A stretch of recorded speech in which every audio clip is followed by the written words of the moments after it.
Bismillahirrahmanirrahim. Assalamualaikum warahmatullahi wabarakatuh.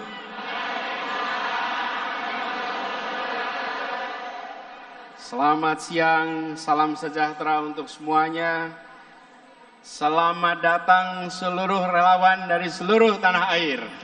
Boleh tepuk tangan buat semua yang hadir di sini.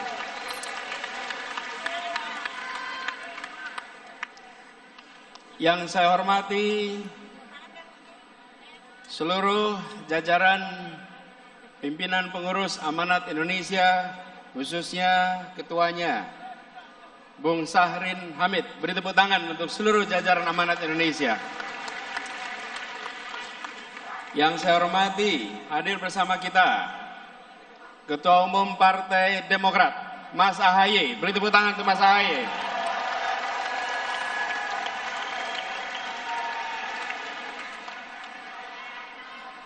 Yang saya hormati, Presiden Partai PKS, Bapak Ahmad Sayhu.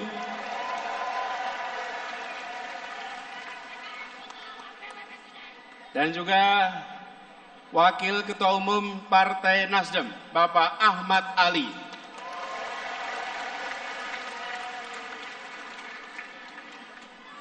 Para pimpinan partai politik yang hadir di sini, dan juga para simpul-simpul relawan, hadirin sekalian, termasuk hadir bersama kita, sebenarnya ada duduk di belakang sana, Ibunda tercinta, Ibu Aliyah Rashid Baswedan.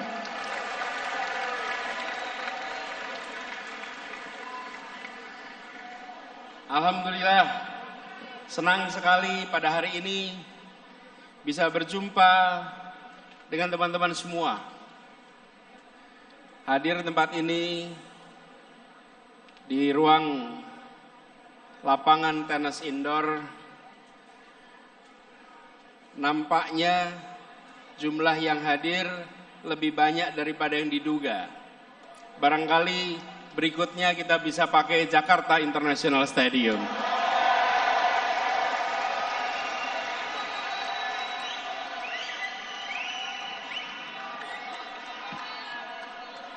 Soalnya belum dipakai ya.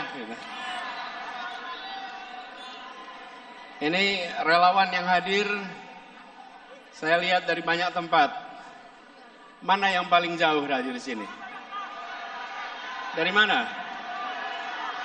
Medan. Mana lagi? Banten. Rawabebek.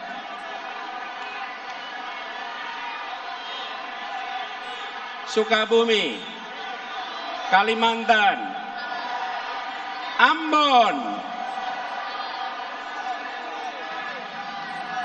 Cirebon, mana? Pekanbaru, Aceh.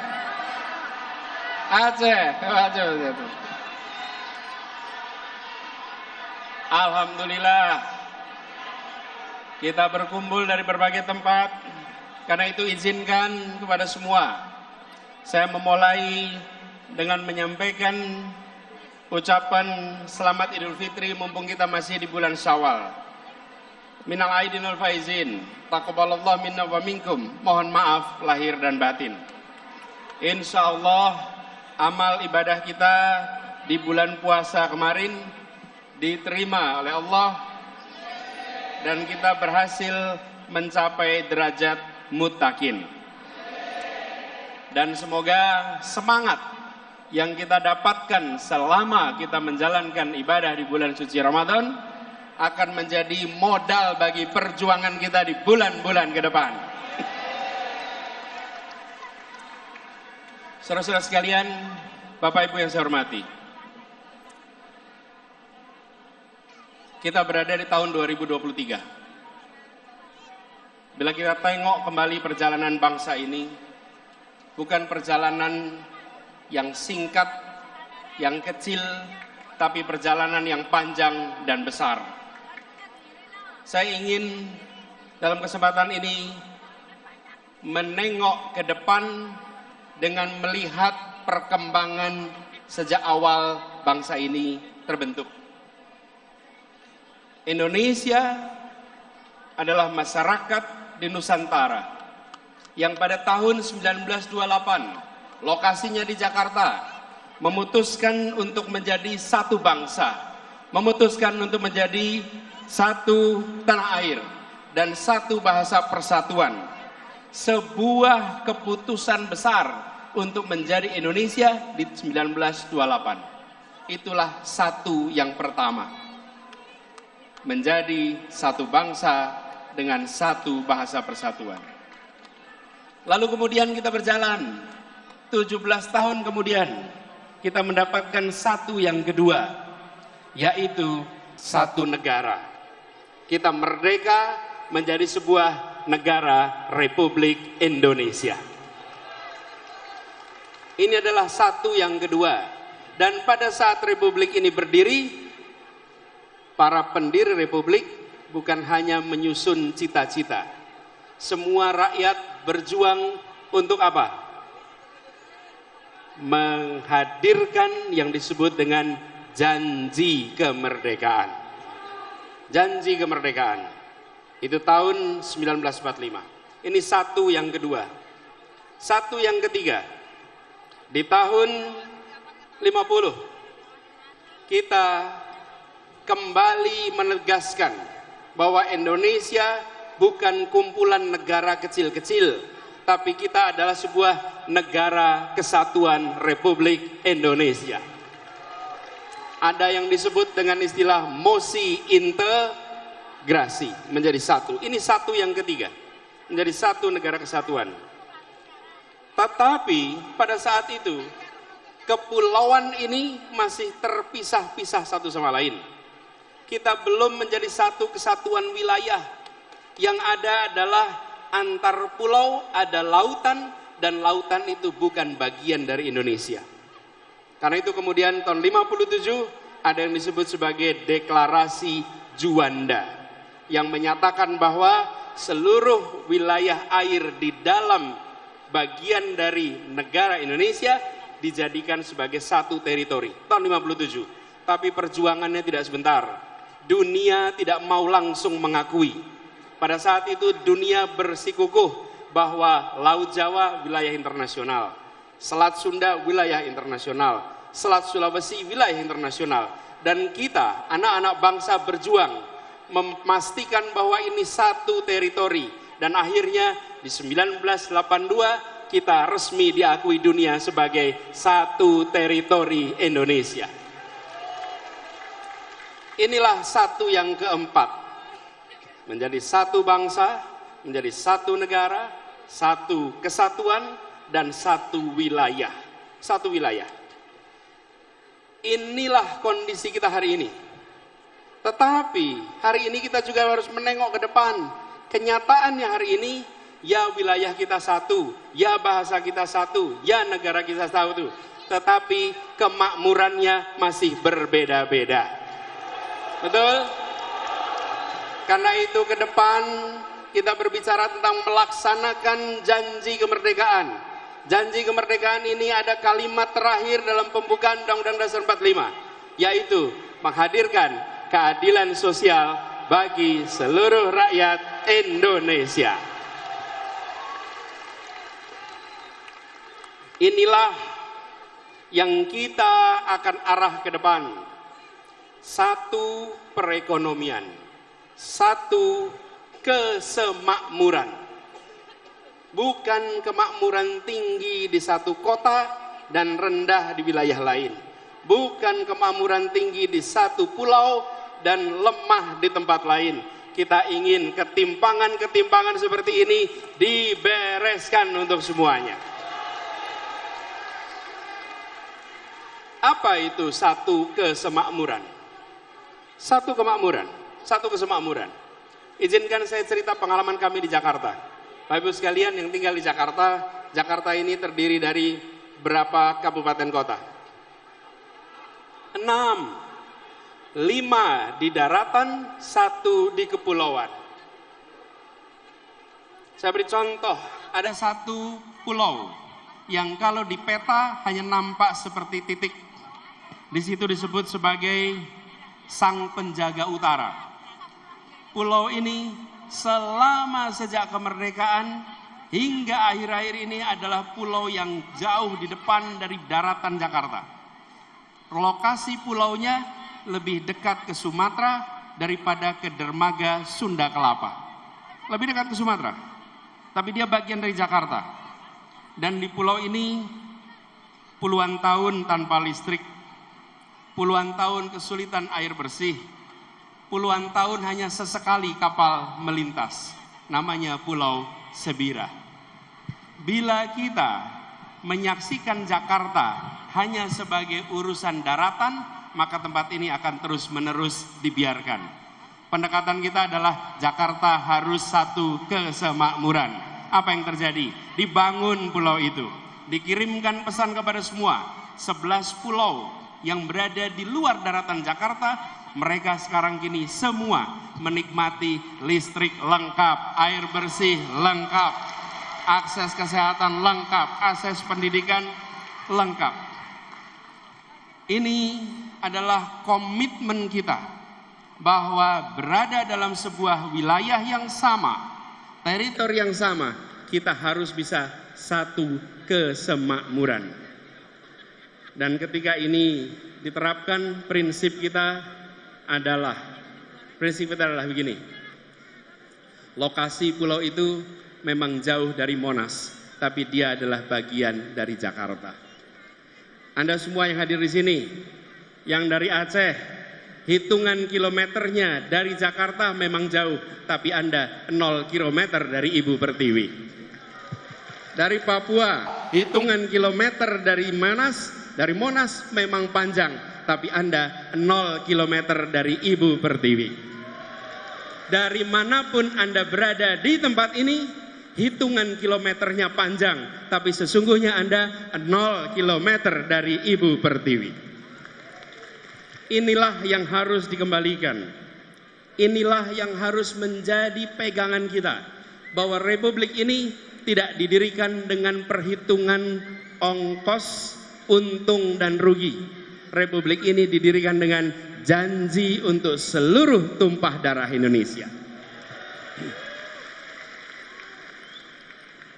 Jadi kita berbicara tentang Indonesia ke depan, berbicara tentang Indonesia yang satu kesemakmuran, bukan Indonesia yang terpisahkan karena jejak kesejahteraan yang berbeda-beda. Prinsip yang kita dorong adalah pertumbuhan yang berkualitas, bukan semata-mata pertumbuhan yang angkanya tinggi. Pertumbuhan yang angkanya tinggi tapi tidak berkualitas, tidak dirasakan oleh rakyat kebanyakan. Apa itu pertumbuhan yang berkualitas? Pertumbuhan yang berkualitas adalah pertumbuhan ekonomi yang tumbuhnya dirasakan oleh semua, yang pemerataan beriring bersama dengan pertumbuhan. Ada pertumbuhan yang begitu tinggi, tetapi rakyatnya tidak merasakan. Kenapa? Karena hanya ada 1-2 sektor yang tumbuh utama, yang lain hanya menonton dari rumahnya masing-masing. Inilah yang kita ingin jangkau semuanya. Kemudian kita tahu negeri ini punya begitu banyak peluang. Dan pemerintah harus memastikan bahwa sumber daya yang diberikan oleh pemerintah untuk rakyatnya adalah sumber daya yang tepat. Kita menghadapi tantangan lingkungan hidup. Itu menjadi kenyataan bagi kita. Solusi menghadapi masalah lingkungan hidup, apalagi soal polusi udara, bukanlah terletak di dalam subsidi untuk mobil listrik. Yang pemilik mobil listriknya adalah mereka-mereka yang tidak membutuhkan subsidi. Betul? Kalau kita hitung, apalagi ini contoh, ketika sampai pada mobil listrik, emisi karbon mobil listrik per kapita per kilometer sesungguhnya lebih tinggi daripada emisi karbon bis berbahan bakar minyak.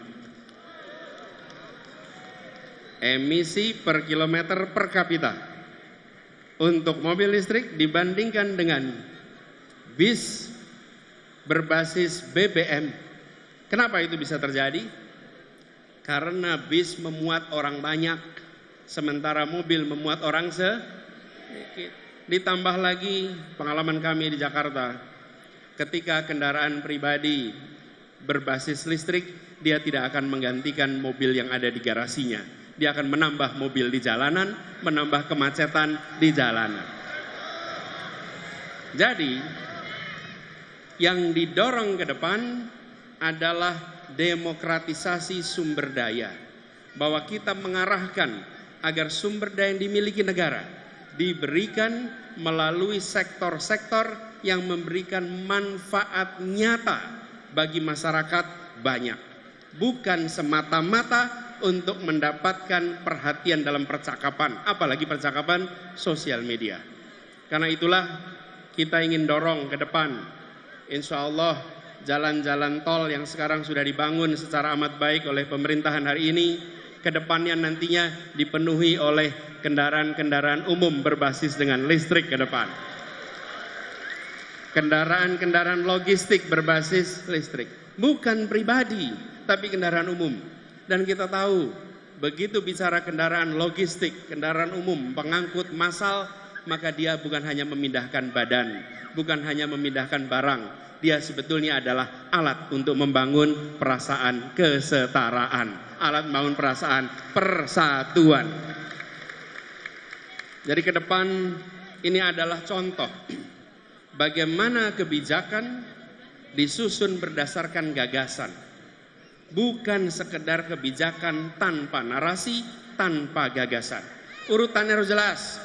Bukan hanya karya, tapi karya berbasis narasi, narasi berbasis gagasan. Dan gagasannya di sini adalah tadi yang saya sampaikan. Kesemakmuran, kesetaraan, keadilan. Dan begitu ada pembagian sumber daya, maka pembagian sumber daya ini adalah memasukkan unsur-unsur gagasan itu. Karena itulah ketika kita melihat ke depan, kita membayangkan bahwa pembangunan ke depan adalah pembangunan yang menjangkau semua, bukan menjangkau sebagian. Tadi ada ilustrasi, saya ingin cerita sedikit. Satu ketika saya datang di sebuah pulau, namanya Pulau Selaru. Pulau Selaru ini di ujung timur tenggara Maluku Tenggara Barat. Posisinya sedikit di atas Darwin. Ini adalah ujungnya Indonesia. Saya datang ke pulau itu, lalu mereka memulai acara dengan berkumpul kira-kira 100 orang. Di tempat itu belum ada listrik. Lalu mereka menyiapkan diesel untuk sound system. Dieselnya ditaruh kira-kira 20-30 meter dari lokasi acara supaya ramainya diesel tidak terdengar kita. Di tempat itu acara mau dimulai. Lalu yang mimpin acara bilang, saudara-saudara semua, mari kita berdiri menyanyikan Indonesia Raya. Hati saya bergetar. Di sebuah tanah yang listriknya belum masuk, mereka memulai acara dengan menyatakan kami mencintai republik ini walaupun republik ini belum menunaikan janjinya di tempat ini. Mereka belum merasakan kesejahteraan fasilitas seperti kita. Yang mereka miliki masih terbatas, tapi mereka mengirim pesan pada tamu yang datang dari Jakarta. Pak Anies, bisa jadi kami belum punya listrik, bisa jadi kami belum sejahtera, tapi jangan pernah ragukan keindonesiaan dan kecintaan kami pada Indonesia.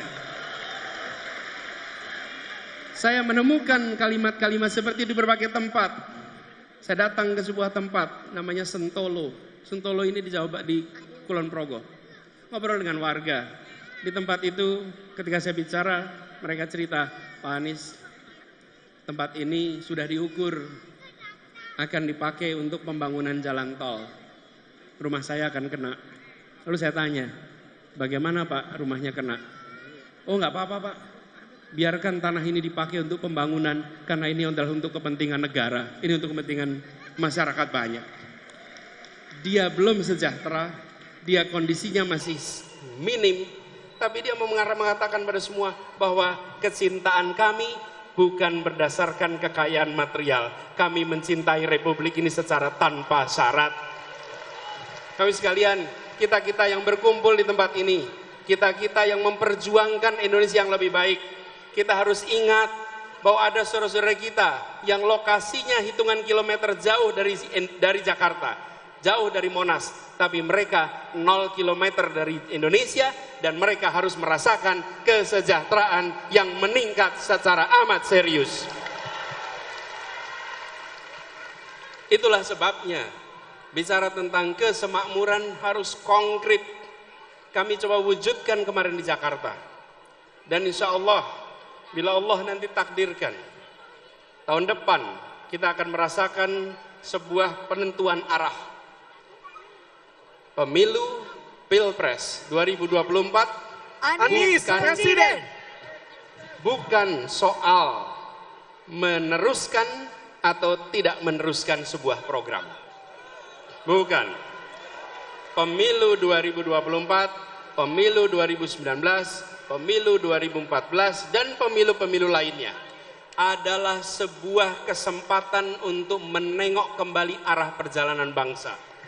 Republik ini didirikan dengan cita-cita, dengan janji menghadirkan keadilan bagi semua. Kita harus ingat, merdeka bukan hanya untuk menggulung kolonialisme, merdeka adalah untuk menggelar keadilan bagi semuanya. Merdeka menggelar kesejahteraan bagi semuanya. Dalam perjalanan ini, setiap 5 tahun sekali kita berhenti. Kita berhenti menengok kembali ke titik asal. Apakah kita masih berada di dalam rute yang benar untuk meraih cita-cita itu? Seperti kalau kita melakukan pengembaraan. Pengembaraan, pecinta alam berjalan memasuki medan alam terbuka, mereka bawa kompas. Tentukan tujuannya, titik awalnya di sini. Setiap 1 jam sekali, setiap 5 kilometer sekali mereka berhenti. Mengecek apakah kita masih berada di dalam rute yang tepat. Indonesia setiap 5 tahun sekali mengecek apakah kita masih berada di dalam arah yang benar. Itulah sebabnya yang kita hendak lakukan adalah luruskan jalan, hadirkan keadilan.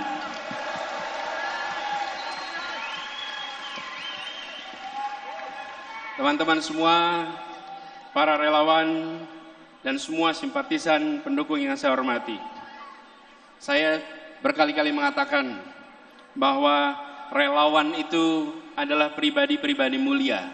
Relawan tidak dibayar bukan karena tak bernilai, tapi karena tak ternilai harganya. Perjuangan ke depan kita ingin meluruskan jalan, dan meluruskan jalan ini kita berhadapan dengan sebuah kompetisi. Kompetisi gagasan, kompetisi rencana, kompetisi rekam jejak. Dan dalam kompetisi ini kita akan berhadapan dengan lawan yang memiliki sumber daya yang luar biasa besar. Lawan yang memiliki kekuatan yang sangat besar. Lawan yang bisa mendominasi. Tapi kita yakin niat baik bersama orang baik, tujuan baik, insya Allah bukakan pintu-pintu untuk keberhasilan.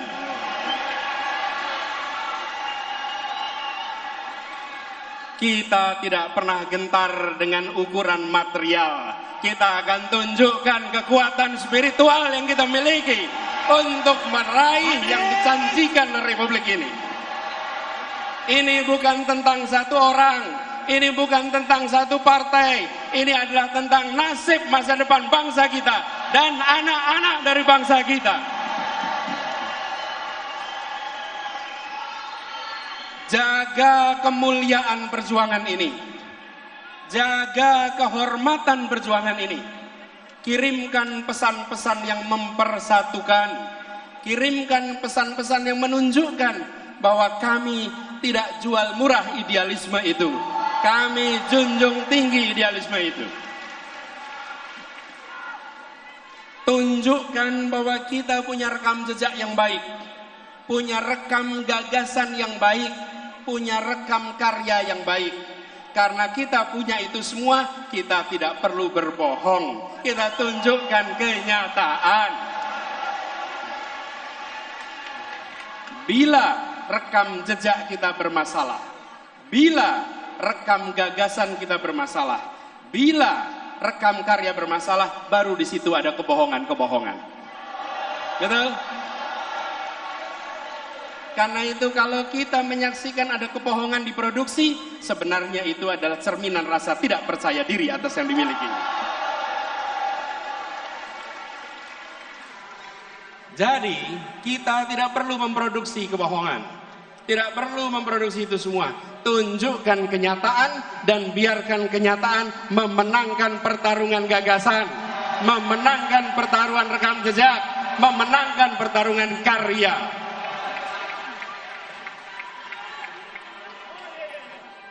Dan kita ingatkan kepada semua bahwa bisa jadi ada lawan, tapi tidak ada musuh. Kita tunjukkan kepada semua bahwa kita saudara sebangsa.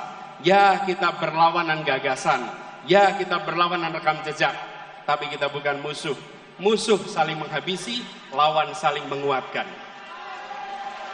Lawan debat adalah teman berpikir. Lawan badminton adalah teman olahraga. Lawan voli adalah teman olahraga. Lawan di dalam proses pilpres, lawan di dalam pemilu, mereka adalah teman dalam demokrasi. Dan kita kirimkan pesan kepada semua, ini demokrasi modern. Ini bukan pengaturan negara dengan cara-cara yang non-modern. Di dalam demokrasi modern, saya ingatkan beberapa hari yang lalu, bahwa di dalam proses ini semua tidak ada kekuasaan yang berpindah, tidak ada kekuasaan yang hilang. Kekuasaan itu tetap dan terus berada di tangan rakyat Indonesia. Yang berpindah itu adalah kewenangan untuk melaksanakan kekuasaan rakyat. Dan tiap 5 tahun sekali rakyat yang memegang kekuasaan menitipkan kewenangan itu secara bergantian. Inilah negara modern, inilah negara demokrasi modern. Karena itu, bila ada yang berpandangan khawatir kehilangan kekuasaan, maka sesungguhnya dia tidak paham prinsip-prinsip dasar demokrasi. Karena kekuasaan itu tidak hilang, kekuasaan itu tidak berpindah. Kekuasaannya ada pada saudara-saudara semua rakyat Indonesia. Kami mengajukan diri, kami mengajukan dengan menyatakan, ini gagasan kami, ini rekam jejak kami, ini karya kami, dan biarkan rakyat tanpa dipengaruhi, tanpa ada tangan negara yang terlibat, negara netral, negara mengambil sikap di atas semuanya, dan percayakan rakyat bahwa rakyat akan menitipkan kewenangan itu pada mereka-mereka yang memiliki rekam jejak yang benar, rekam karya yang benar, dan rekam gagasan yang baik. Kalau negara sampai intervensi, namanya negara sedang melecehkan rakyat Indonesia. Rakyat Indonesia sudah matang, rakyat Indonesia sudah mampu untuk menentukan kepada siapa kewenangan itu dititipkan, tidak perlu ada intervensi-intervensi. Dan kepada seluruh rakyat Indonesia, mari kita jaga kekuasaan itu ada pada rakyat, bukan pada yang lain. Jangan jual kekuasaan itu, jagalah kekuasaan itu sampai nanti di TPS dan sampai nanti penghitungan. Bahwa ini bukan sekedar statistik hitungan, ini adalah hak saya untuk menentukan masa depan perjalanan bangsa ini.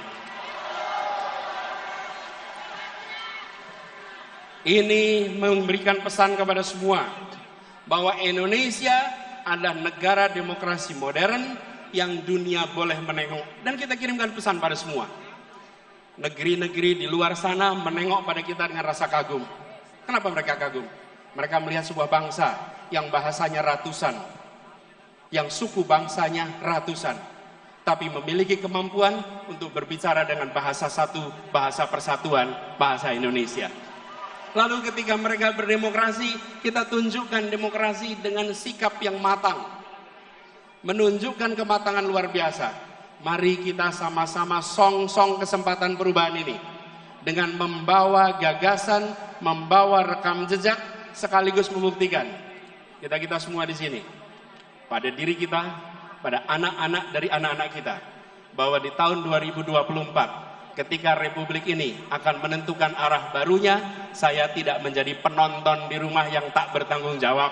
Saya turun tangan langsung ikut menentukan arah perjuangan Republik ini. Biarkan itu menjadi catatan bagi kita semua. Anda semua, kita semua bisa bercerita kepada diri kita, kepada anak-anak dari anak-anak kita, bahwa saya bukan menjadi warga negara yang menonton. Di tahun 2024 saya menentukan arah baru untuk Republik ini. Insya Allah niat baik ini, ikhtiar ini yang dikerjakan bersama dengan orang-orang baik, insya Allah Allah akan bukakan pintu-pintu menuju keberhasilannya. Insya Allah tahun 2024 Anies Presiden! Anies Presiden! tahun Anies 2024 Presiden! Anies Presiden! Anies Presiden! Anies Presiden! Anies Presiden! Anies Presiden! Anies Presiden! Anies Presiden! Anies Presiden! Insya Allah di tahun 2024 Anies kemenangan Presiden! akan kita raih bersama. Terima kasih, dan kepada semuanya yang datang dari berbagai wilayah, datang ke Jakarta, datang ke tempat ini, titip salam untuk keluarga, titip salam untuk saudara-saudara semua. Sampaikan kepada semua, saya pulang kembali dari pertemuan dan saya bekerja untuk perubahan bagi Indonesia yang lebih baik. Assalamualaikum warahmatullahi wabarakatuh. 2024